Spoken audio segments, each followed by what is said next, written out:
Right, boys and girls, it is update time. Raw video today, bit of a vlog. I'm going to give you an update of exactly what I've been doing over Christmas. We're not quite there yet, but we've made some strides. We've invested some money. I'm going to show you and tell you how much I've spent up until this point, because we've kept the ethos of the channel secondhand, basically everything to keep the cost down, as obviously these things can be extremely expensive.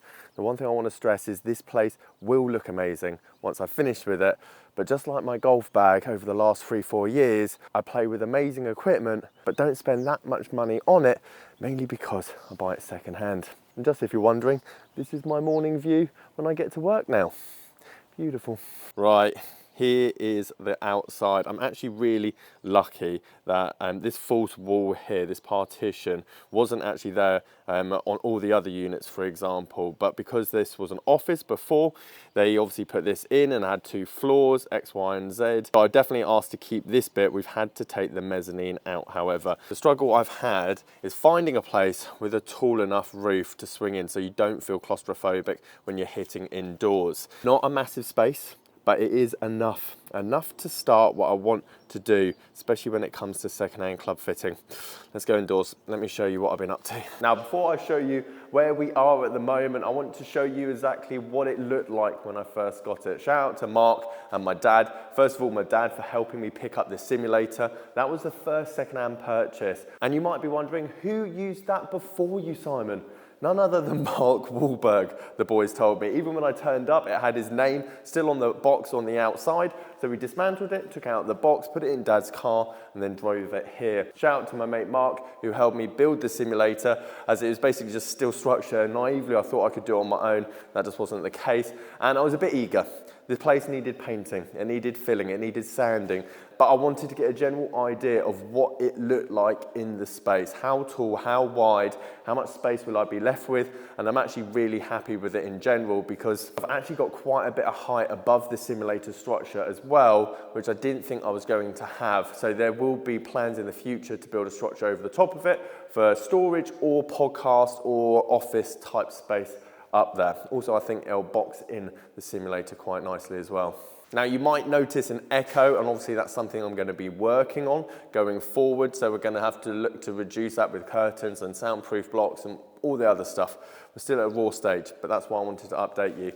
Day 2 and 3 was very much just painting by myself, trying to get as much polyfiller in here, trying to sand it down, paint it, you name it, just so that all the marks from the previous owners have obviously gone. And obviously we haven't got an extremely big budget to try and tart up this place, so we're being a bit crafty. Big logos are going to be going up onto the wall, as well as obviously the second bit I'm going to talk about, which is obviously the structures that are going into the place as well, so it doesn't just look like a garage. So let's start talking costs. £600 for the unit itself, obviously in terms of rent, which I thought was fantastic. This is such a unique space, so difficult to find anywhere that obviously I can build a simulator, hit balls, practice, as well as obviously teach out of. So for that, I'm exceptionally grateful, and I thought £600 is a great starting point.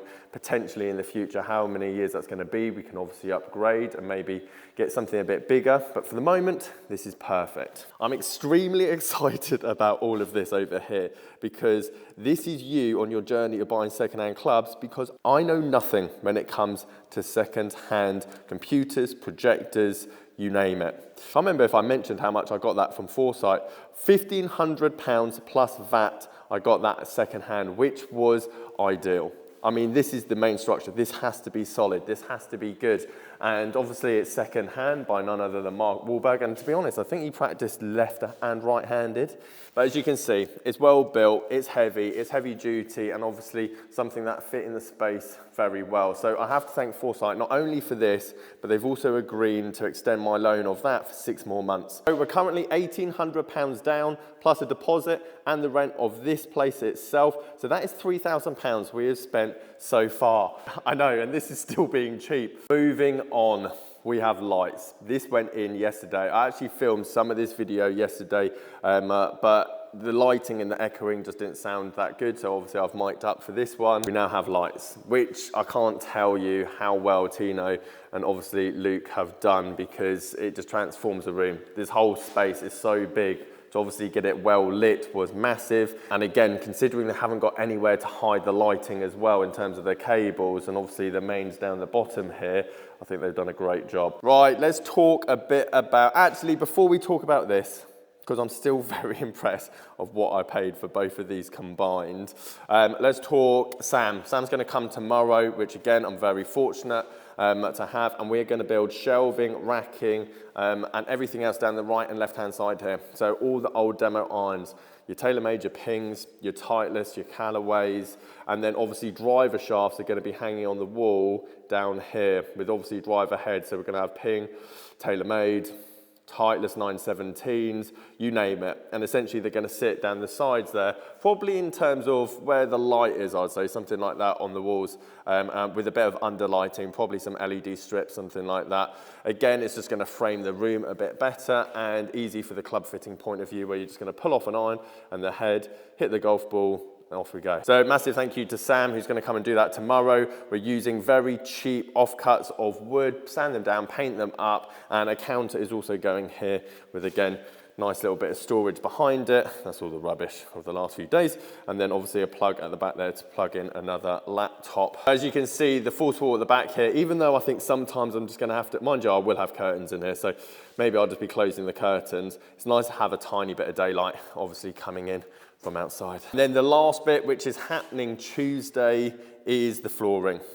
This I'm very excited about. Big shout out to Chris and Gary. Everyone that is helping me is very fortunate, or fortunate for myself, I should say, are proper golf pervs, which is brilliant because it means I can pay them back not only a tiny bit financially, but also with lessons, use in here, secondhand clubs, whatever I can get my hands on. And obviously I'm going to be indebted to these boys for a long time, not because obviously their skill and talent, but how quickly they fit this in. I got the whole unit on the 23rd, or the keys on Christmas Eve. So between then and now, what are we, the 5th, the 6th? Not to mention the sound is obviously going to be dampened, so it's not bouncing off the concrete. And then obviously laminate flooring down here by the office side as well. So once that's down, shelving's up, all my golf bags, all my golf clubs, all the demo equipment, posters, logos, it's going to look good.